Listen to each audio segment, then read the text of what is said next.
What's happening, folks? Patrick Mulderrig here on Cocktails, Films, and Fights with my buddy Joel Lambert. Pat Mulderrig.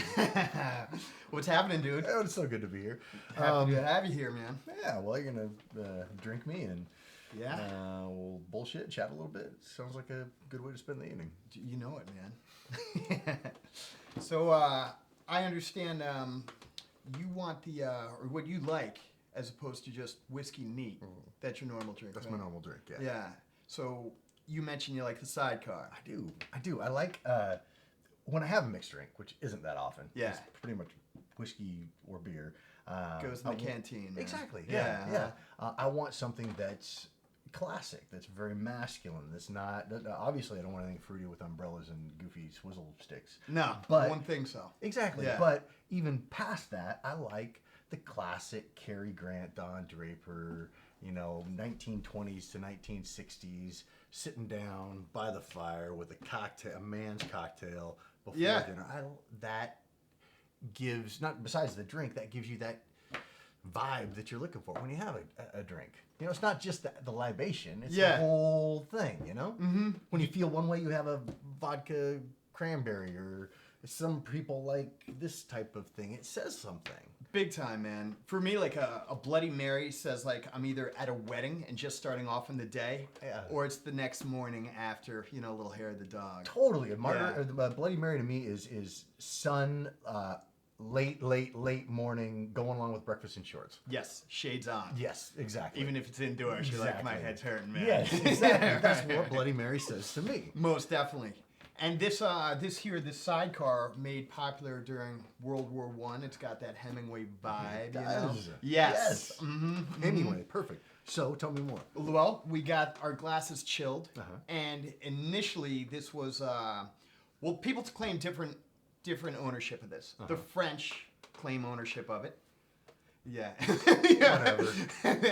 The Brits also claim ownership of it. I might give it to the Brits. Might give it to the Brits. Yeah. Yes, but both around the same time. Both Okay. are World War I, and it has a similar tale that I think the French at least said it was a American captain in the military. Oh, well, maybe they're right. Yeah, would take a sidecar in his motorcycle to the bar, and then he just made this concoction, but he made it, initially he made it with brandy and curacao and lemon juice. Okay. And the French did it equal parts. They did 1-1-1.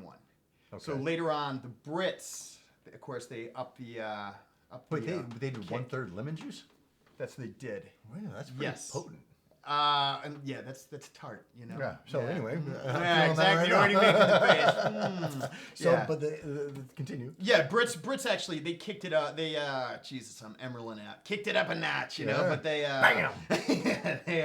they added more liquor, of course. More of the brandy. But then the brandy changed, and it changed to cognac and one of the reasons is because brandy, there's so many different levels. It's like wine. You can have really good brandy, really poor brandy. Sure. And with cognac, you can have good or pretty good cognac, All right. But as I take it, we are doing the Joel Lambert Sidecar. Tell me about this. And this one means we are doing it with bourbon. Excellent. That sounds perfect. Yeah, That man. sounds perfect. So what is this cocktail going to be? All right, we're just chilling the glasses here. So let's get this thing moving. So I'm gonna stick this here, shaker. Get the ice in the shaker. Glasses are still cold.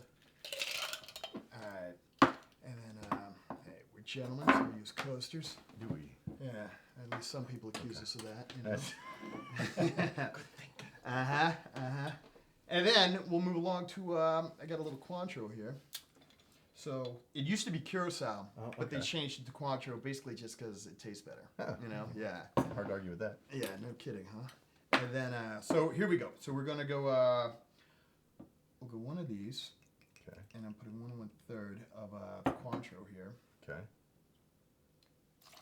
Boom. And then we will go some lemon juice, and this lemon juice is fresh squeezed. I wouldn't expect anything less. It gives a little bit of a better taste, obviously, because anything fresh is, and especially with something like, fruit juice is always pasteurized and whatnot. Yeah. So it's basically sugar water, when we get it. We can convince ourselves there's something healthy to this strain. Yeah, yes. You know, we can pretend that pulp still has some vitamins in it. And it's not just been stepped on. You know, worse than. Yeah. So there's our lemon juice, and then we're gonna go. Bullet bourbon. We're going Good Joe call. Lambert style bullet bourbon, and we'll do a double take of this. All right. So one for you, one for me. Yeah, you know it, huh? So bam, bullet bourbon. And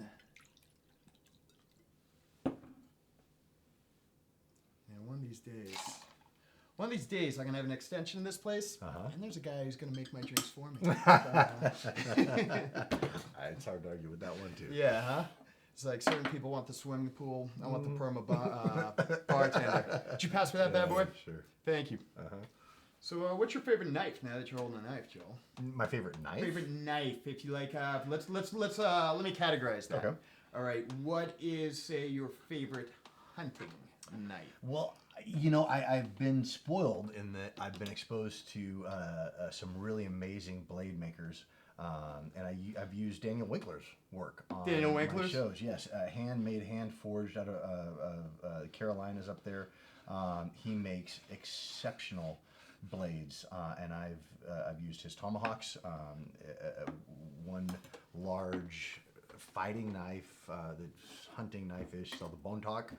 Both of those were designed by my friend Raf Kayanyan, who is a Tuhan in Filipino martial arts and Sayak Kali. Oh, that's hardcore, yeah. And he is a very bad man, and also a great comic book artist.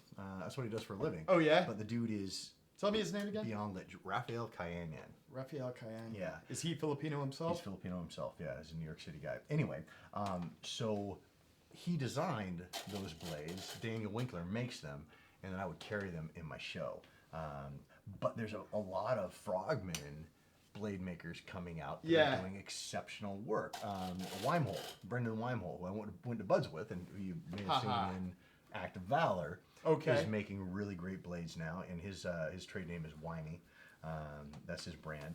And then another friend, Andy Arabito, who West Coast team guy, he started Half Face Blades, and I just got my first Half Face Blade bleacher, and he is doing amazing, beautiful, brutal work.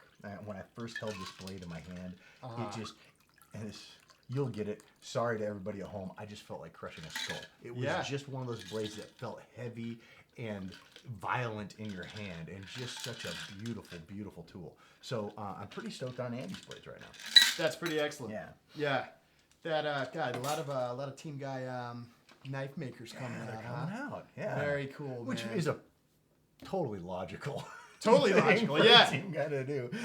Yeah, man, you know, hell yeah, an instrument of death, something makes you feel cool. Yeah, a visceral, simple, non-complicated, eye-to-eye, blood in your hand instrument of death. Very primal. Again, sorry about that, but no, man, some people, you know. Joel Lambert here. But this looks beautiful. Yeah, huh? So sugar rim. We gave it a sugar rim, you know, because we are gentlemen at this time right now. We are. And cheers to you. Cheers to you. Yeah.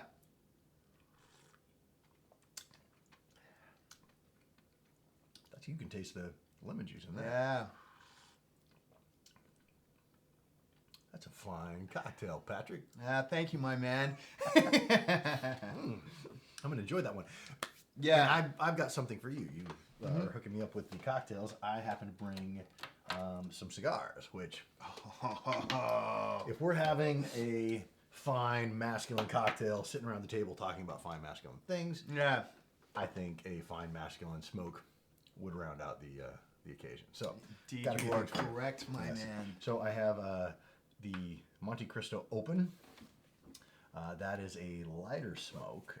I like that like in the afternoons and such. It's incredibly flavorful, very, very tasty, but it's not heavy. It's not a very strong, powerful, spicy, or overpowering smoke. So that's a fine cigar, but it's also subtle. Yeah, so you're not carrying it around the next 3 days, is what you're saying. Well, you will, but You will. it'll be, as you smoke it, it's going to be, some cigars are very spicy, the dark, the Maduros, and they're very spicy, they're very powerful, they're very,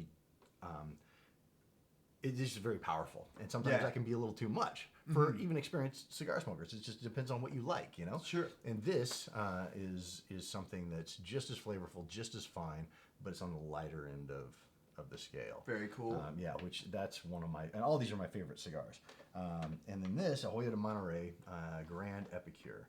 And that's a special edition. That's a little spicier, a little bit more robust than this one. Just the colors alone, you can see that. Yeah, you know? you can see, you know, nice it's got a leaves. Maduro wrapper, a dark wrapper. And then this one, this is probably my all-time favorite cigar. It's Partagas Series D number 4. Nice. And that's Dude, that sounds like a science experiment, man. that's my Series favorite. That's D my number favorite 4. cigar right there. I like to smoke that cigar. That's a really flavorful, really right in the middle of things. It's a little spicy, but it's rich. It's flavorful. It's really tasty. And then I have this one, which is kind of special. This is a farm rolled cigar. So all the farmers that grow their tobacco leaf in Cuba or wherever, they'll, like any farmer, they're going to keep back the best of their crop. And they're going to make their own little stash, and they're going to do their thing. So these you can sometimes get from these big farmers that are growing their tobacco for, you know, Hoyo de Monterey or Q Cohiba or any of the manufacturers. He's going to keep back his best stuff, and he's going to make his own cigars for him to smoke and for his friends to smoke. And these, you can buy them from the farmers sometimes. So this is a non-label, non-branded, but it's a Cuban cigar that some farmer kept the best of his leaf back. That is pretty damn cool. Yeah, man. and that one's pretty spicy. Plus, it's very intense, but it's also very smooth. It's a very fine cigar. Right on. So basically, you have in order of intensity, you know, this probably to here, and then this one's the humdinger. None of these are going to be difficult to smoke because they're all very good cigars. The Nice, robust, dude. spicy ones, Well, thank you, man. still going to be fine. Yeah, so pick what you like. These are 4 of my favorite cigars. So I'm just going to be super fine smoking any of these. Yeah. And then our erstwhile cameraman is welcome to help himself to one of them. Right on. As well. Let's go with you mind if I tear into this one here? I think that's a fantastic choice. Hoyo de Monterey. Hoyo de Monterey. Dude, that's That's the most expensive one. That's the finest. This is? Yes, Which is it's a good choice, dude. You picked, you know, probably one of the best ones there. Excellent, man. All about it. How? What about these farmers? How do you get a hold of a farm? Like, hey, farmer, give me your stash, man. How do you? I wish I knew. Yeah. But you know, this somehow I don't know how these came to be here. Being as that they're Cuban, but classified, son. You know, yes, you don't need to know. No. But All right, dude. Well, let's tear in. let's tear in, man. Okay, so Let's take some off. I brought a punch. A lot of people guillotine cut the ends of Yeah. the cigars. I think a punch just punches a hole out of it, makes a cleaner and easier smoke and more. It's more comfortable for me to smoke. So I'm gonna go ahead and punch this one, and then There's you can less punch like yours. chaw in your mouth and stuff when you. Well, if you a straight cut across can start to come unraveled in your mouth, and you have the edges. This is a hole right in the middle. It tends to give you know, the size of the hole restricts how much smoke you get. It gives a nice tight draw, so it feels like you're drawing on the cigar for the burn, but it doesn't feel like you're having to suck too hard to get the smoke. Yeah. So I find that this size of punch gives a really nice, comfortable draw. Excellent. Right on, man. All this cigar stuff. Yeah, right? yeah, hell yeah. So if I'm punching it, I'm just placing it on and just kind of screwing it in. Boom. Yeah, and then I come out, and then there's a little punch of Right. back. Oh, right there on. it is. Yeah, so if you Let's go see ahead this and bad boy. you can't really mess it up. If you do, Yeah. it's Can't really pretty mess. sad, That's man. the famous last words. You know, so you just can't really center mess it it, up. and then just Center kinda it, just screw twist it on. twist it in. Boom, boom, boom. You don't push too hard because you want Yeah, it to cut, cut not into to the push. cigar. Yeah, And that's then, it. Just take it out. There you go. And then Nice. yeah, there it is. And then we get to lighting. yeah. So, you know, of course, wet the end of my cigar. And then I'm going to, and some people say you don't need to do this anymore, but you heat up the cigar, burns off any manufacturing stuff, but most people will tell you this isn't the case. I do it anyway. And then I'm going to blacken the end of it without drawing. I'm going to toast it all up, Right get it all on. hot, get the foot of the cigar, and then we're draw. Nice smooth rotate. That's one hell of a torch you got going there. Yeah, you need a really good torch to light the cigar. So should I remove the sleeve if I do the... So some people do, some people don't. It's Yeah. up to you if you want to take the band off or not. I like to smoke with the band. When it gets down to the band, part of the little ceremony of it is just taking it off and continuing to smoke. So KK. it's All right. either way. So you just... Is there... is this called something? Is there a word for what I'm doing here? Is Probably, but I don't know Probably. what it is. Yeah, right. I didn't score that high on the SATs. No. Yeah, thank you. Good stuff. Be To, careful and then that you you just don't- blacken the end here. Yeah, blacken the foot there. The foot. Mm-hmm. Dude, this is excellent. This butane torch. Isn't that nice? Yeah. Really important you have a powerful torch to light cigars properly.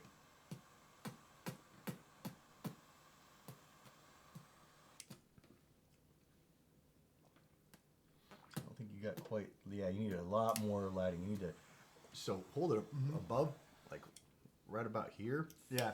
and then just rotate and draw in because you need to get a really good burn started. Okay. It's not like a cigarette where it'll catch everyone else. You need to really get a good, get in there a little more. You're not quite in there. There you go. Now rotate. Yeah, rotate. Get one full good rotate while you draw. And then you're gonna be good. Yeah, you're pretty close. Sometimes cigars need touch up, so you can just, you don't have to draw in. You just hit it a little bit with the lighter.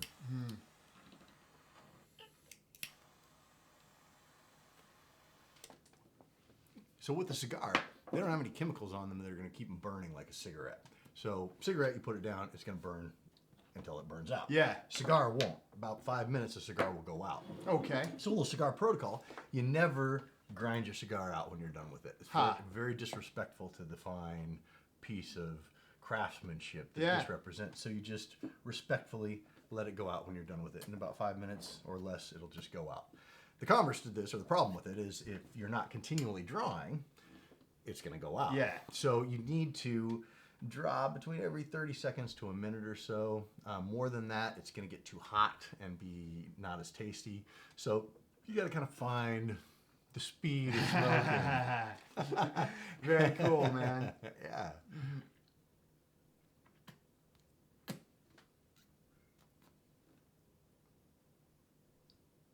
Something very relaxing about a Oh, cigar. hell yeah, man. A good cigar. Good cigar. Yeah. There's Bad plenty cigar of, is kind of like painful to smoke, but yeah. a good cigar just kind of like Dude, man. mellows everything out. All about it. Right on. So, This is a really good cocktail to have with cigar. Thank you, my man.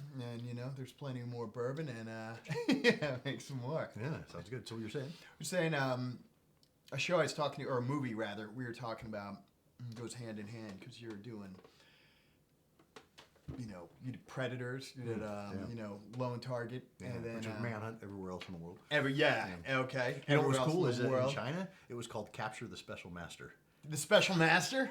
Yeah, man. Did you? That's pretty. Who'd you go against in the China? In China? Actually, it was Korea. I went against South Korea, and if we did season 3, which we're not, I was going to go up against. We were working really hard with Singapore because when I was a buds instructor, some Singaporeans came through training, and I was their proctor in their second phase, and so there were these Singapore dudes that, you know, 10 years ago, Oh, I wow. put through buds. Dude, they must have been dying to get to. And now yeah. they're running, they're high-ranking officers in the Singaporean Special Forces. And I was thinking, how cool would that be to go back, me, their buds instructor, would kick the shit out of them in second phase, and their proctor as well, taught them, you know, brought them into the special operations world, and now it's master student, old Yeah. guy, young guy. It would have been so Yeah. cool, man. In Asia, where that whole Right? it's like old karate flicks, So Now I'm on their turf. They Right. were in Coronado, and now I'm in their world. Oh yeah. Oh, God damn, That would've man. been cool. Yeah, they'd be salivating seeing Yeah. you, and you might Yeah. have like the big brother edge. You know how some guys Yeah. like Mike Tyson, maybe if he had an older Yeah. brother, he might not be able to kick his ass just because of that edge, But you're like, not Yeah. this time, Singaporean. Right. Yeah. So Lieutenant Toe, if you're out there, at some point I'm coming looking for you.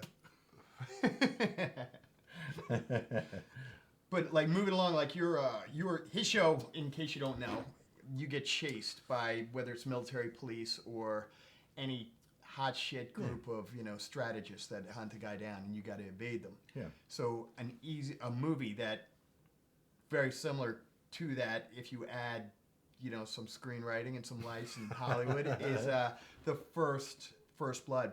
Rambo. Oh, Yeah. yeah. Boy, I mean, that was what, I was 82 or 82. 82. I was 10 years old, man. Mm-hmm. I remember seeing that. And I probably wasn't supposed to because I was 10 years old. And, Rambo was kind of violent. Real violent, yeah. And, man, I mean, just the skill and the capabilities of John Rambo in the movie just...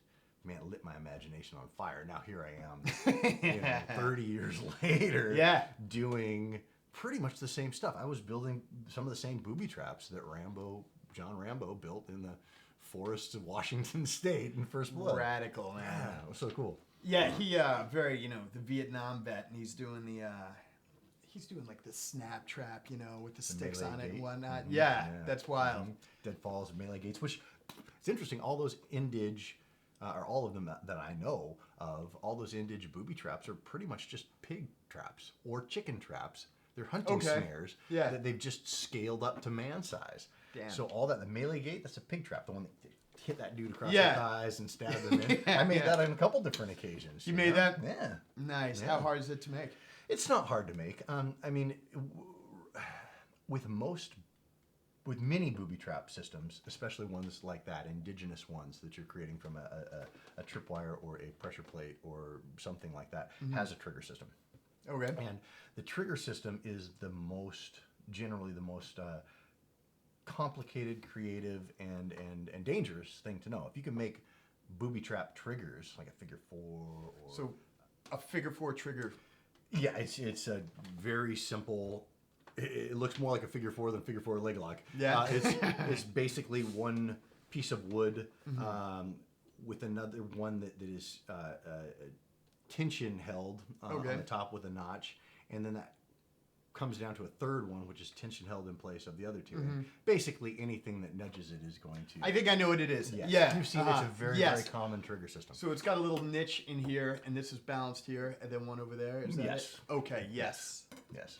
So that, you can make all kinds of different things happen. There's another trigger system which basically has to do with a twig or other rigid piece of material tied not equidistant from each end, but towards one end more to a piece of string. And that folded around each other with a piece of vine or a string loop holding it there, or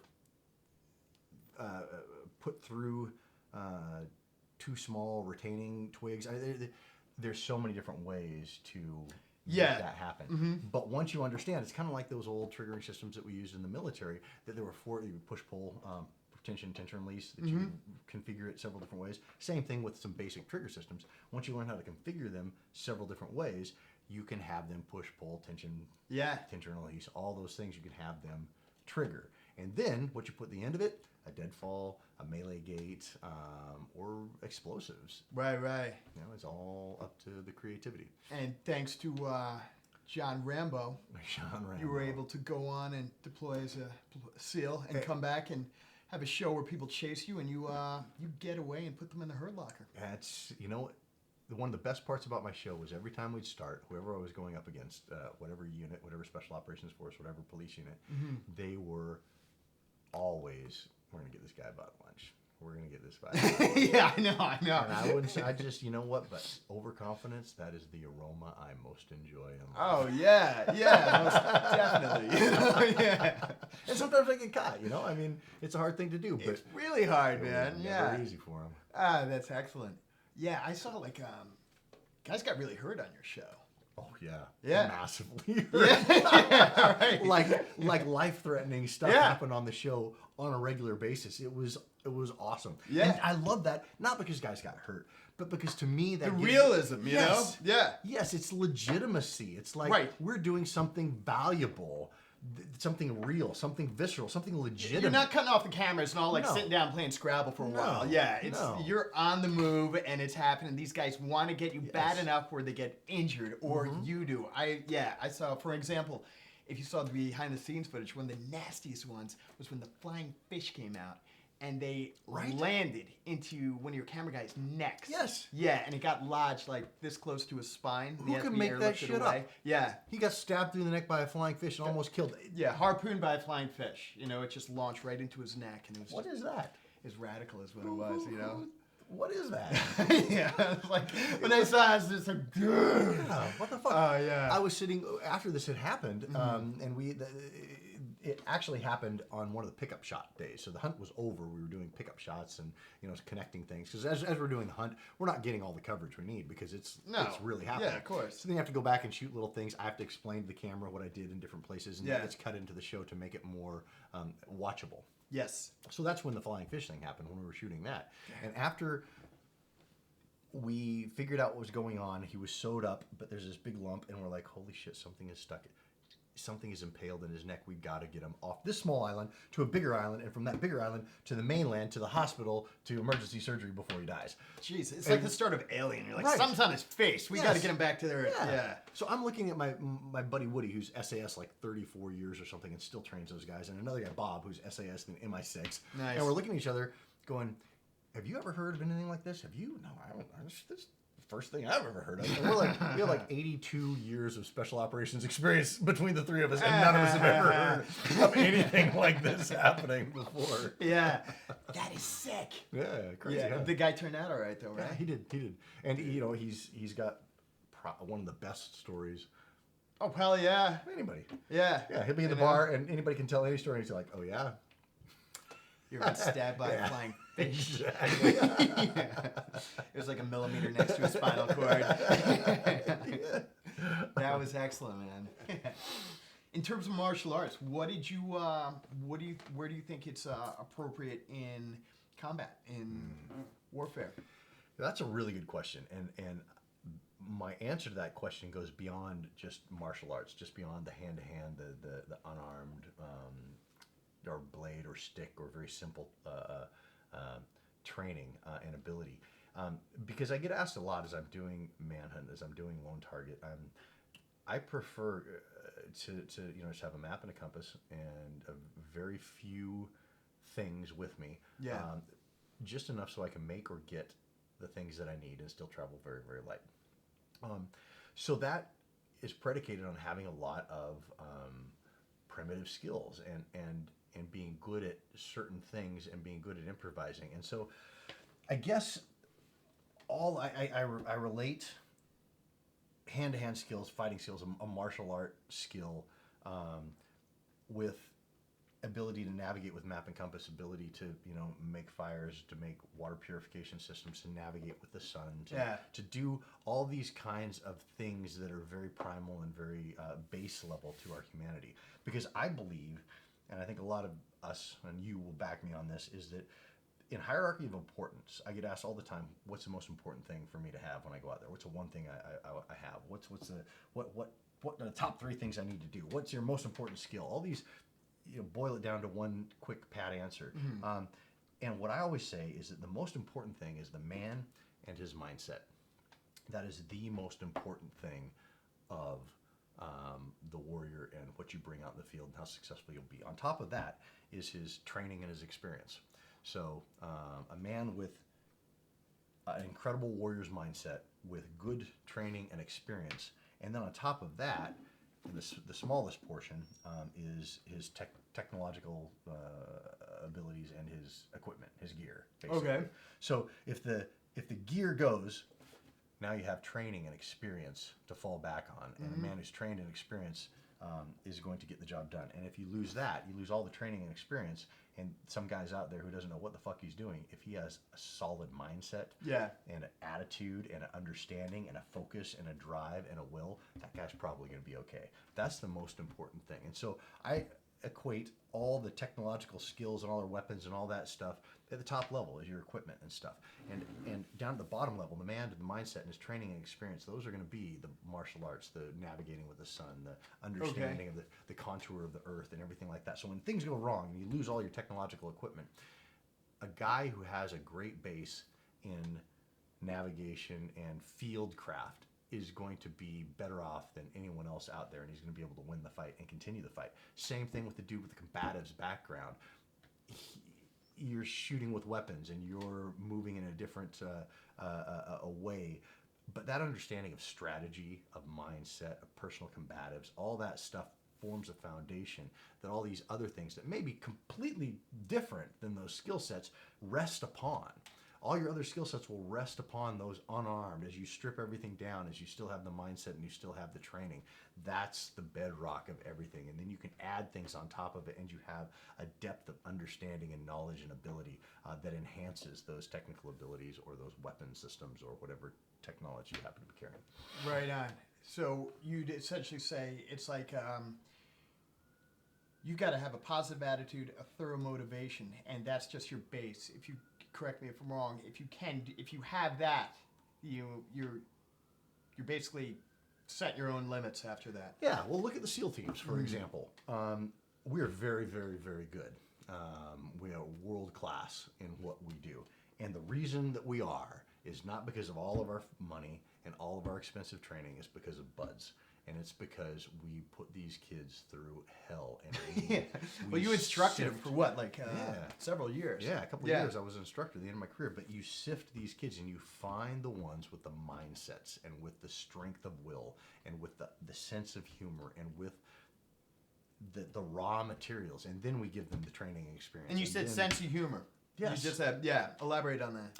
Well, sense of humor is very, very important because things don't go right all the time in combat or combatives, and being frustrated or allowing that to get in your head is one of the reasons that you will defeat yourself. Yeah, very excellent addition to Cocktails Films Fights here. Yeah, and anywhere actually. But so getting back to traveling, did you ever whip them out? Like I noticed when I go anywhere, as you know, people tend to whip out booze. Say like wherever you are, they whip out their local beverage. You know, especially in Poland. Especially in Poland. Poland has some good vodka. Oh man. Yeah. Oh, what did they whip out for you? Oh, vodka. Oh, they just crushed my soul. They crushed you? Oh, yeah. When we finished Manhunt in Poland, it was a Strasbourg. Were you in Krakow? We were in the Bistadi mountain range. Of course you weren't in Krakow, yeah. Amazing. But these guys were awesome. I mean, I loved going up against the Polish Strasbourg. They were very good. They knew their tactics and they worked the problem and they didn't get frustrated and they worked the problem and they did they stayed with the game plan, very steady, and they did an excellent job. They caught me. But it was fun. It was an awesome manhunt. Yeah. And at the end, all these huge, I mean, there was like 75 dudes that had set after me. So it was, they brought everybody. Dude, The Professional, when, what's his name? What's his name? Played Sid Vicious. Gary Oldman. Yeah, Gary Oldman turns around and he goes, "Bring me everybody." And they said, "What?" And he turns around and he goes, "Everybody." Or everyone. And that was kind of like the Polish. They brought everyone to the party. Nice. But after it was over, they had this longhouse set up in the forest that we went in. And that was the terrain they were chasing you through, like forest terrain? Yeah. Okay. Yeah, mountains and forest. It was beautiful. It was amazing. It's actually this Bistadi mountain range in this area that we were in was where they fled to in World War II. So there were people that lived for like 6 or 7 years in these mountains and these woods because there's game everywhere and there's medicinals and herbals and edible plants. It's like Polish Jewish folks who were running into that. Okay. Yeah. And they're just living off the land. Yes. And I imagine they had to change drastically because I don't think they were hunters where they had to run from. Well, Possibly, yes, but one very rural people to begin with, and this place you don't have to be a skilled fieldcraft dude to survive. I mean, there's just game everywhere. Okay. If you know some basic plants, or somebody does, there's edibles and medicinals. It's like the Garden of Eden. Okay, fair enough. Amazing. Yeah. But afterwards, they had some food set up, a bunch of sausages, and a bunch of dudes look like Tiny, sitting around with cases of vodka. Cases, and I had to do shots with every one of them because we just had this big big fucking man, they're like sweat testosterone. Yeah. So then they're like, hey, yeah, vodka, and I at first I was like, this is gonna get ugly, but then I was like, all right, motherfuckers, vodka. And so then we just like, we'd all like pound, like, and then move on to the next group. I'd be walking by like, hey, vodka, and I'm like, all right, and I'd sit down, and I'm like, and I ended up, it was bad. I bet you ended up puking your guts out. Yeah. Oh, that's excellent, man. The bus ride of all the Discovery people the next morning, we were leaving the next morning to fly back. That was the end of the hunt. We had a 6 a.m. bus pickup to drive us like 2.5 hours to the little airport to fly us to Warsaw, to fly us to, to London and back. But there's this bus, and it was just moaning people all up and down this bus. That's awesome. And you hear this vodka. And then you hear retching from this corner, and then you just see people moaning and rolling against the glass. It was awesome. And where were the Poles were probably doing like PT. Yeah, they probably were. They probably had an early morning muster, and they were back to business. Those fellas could drink. Strasganesh, you guys. That was good. Salute to them. Nostrovia. Yeah. Dude, that's a lot of fun. So you went to after Poland. So you bounced around. You went to. You said I know you were in the Philippines. You were in South Korea, and then Poland. I mean, Jesus, South Africa. Where? I'm not going to ask you what's your favorite because there wasn't one. You probably have a favorite aspect to each one. Yes, exactly. That's exactly right. People ask me that all the time. Which is the hardest one? Which is the one I like the most? Which one I'm? Every one of them. And what they ask me the most is who is the hardest? Who is the best? Yeah. Well, you can't. No. Yeah, there's so many aspects to that because I would so meet them many on aspects. Exactly. Yeah. Every day is different for the same team, let alone a different one. Yeah. Totally get it. So, but there are ones that hurt people the most. Panama, the jungle there. We had the flying fish. We had 3 people attacked by Africanized killer bees. 3 of them lost in the jungle. 2 went at anaphylactic shock. My cameraman got his shoulder ripped so bad that the rotator cuff came off the bone. From what? My producer getting hit by a Zodiac coming onto the beach. My producer got dengue fever, which is jungle. It's very bad. Bad. You Google dengue fever. It's hardcore, man. It's bad. Yeah, your eyeballs fill up with blood, and you're basically shitting your life force out for looks like a somebody, week. did some kind of Haitian voodoo ceremony on you. Yes. My camera guy got MRSA in his leg. That the something resistant staph, something or other. Is it all fat and red? I don't remember. I didn't see him. Okay. But it's that's the one that can kill you. That's the staph that'll kill you. Sure. And you know what? I give props to your camera. Well, fuck Joel, man. Thanks for coming out today. My pleasure, Pat. Thanks for the drinks and the stories and the bullshit. Well, you provide the good stuff, so thank you. And I'm gonna down this last bit. You got a bit in there or no? I'll no, enough you to can give you a little. Cheers. So thanks, folks. Joel Lambert on Cocktails, Films, and Fights. Pat Mulderrig. And you can find him on Instagram and Twitter. And Facebook. Yeah, and Facebook. How do you find you on Facebook? I think it's Joel 5326 there. Wow. You don't even know, man. Three sidecars. Joel 5326 on Facebook. Joel 5326 on Facebook. Cheers, folks. Good stuff, man. Thank you. Cheers.